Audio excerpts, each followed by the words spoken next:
રાજીનામું કોઈ pressure technique કે કશું નથી.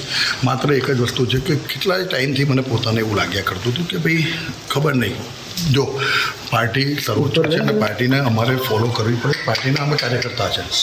તે છતાં પણ અદના કાર્યકર્તા, જૂના કાર્યકર્તાઓને ધ્યાનમાં રાખવામાં કંઈક ને કંઈક જગ્યા પર કંઈક કચાશ રાખે.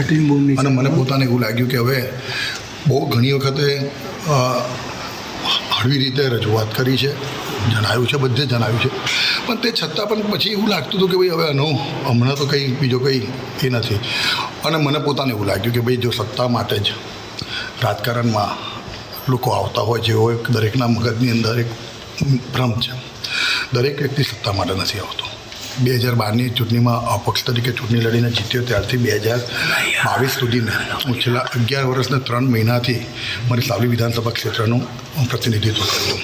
ભારતીય જનતા પાર્ટીનો જ્યારથી હું રાજકારણની અંદર સક્રિય થયો ત્યારથી એક પણ ચૂંટણી મેં ભારતીય જનતા પાર્ટીના સિમ્બોલ સિવાય અને અપક્ષ કદાચ પાર્ટીનો સિમ્બોલ હશે તો ભારતીય જનતા પાર્ટીનો હશે, કાં તો મેં મારી પબ્લિકનો મેન્ડેટ લીધો હશે, એનાથી વિશેષ કશું નથી કર્યું. પણ આજે મારો રાજીનામાની વાત છે એ માત્ર ને માત્ર મેં વચ્ચે પણ 2020માં કહ્યું હતું કે માન સન્માન, આત્મસન્માનથી મોટું કોઈ વસ્તુ નથી. અને એને કારણે જ, અને આ એક કેતન ઇનામદારનો અવાજ નથી, આ અવાજ ભારતીય જનતા પાર્ટીના પ્રત્યેક કાર્યકર્તાઓનો જ છે. ભલે કેતન નિમિત્ત બન્યો છે, પણ હું તો આજે 2 હાથ જોડીને કહું છું કે જૂના કાર્યકર્તાઓની અવગણના ના થાય.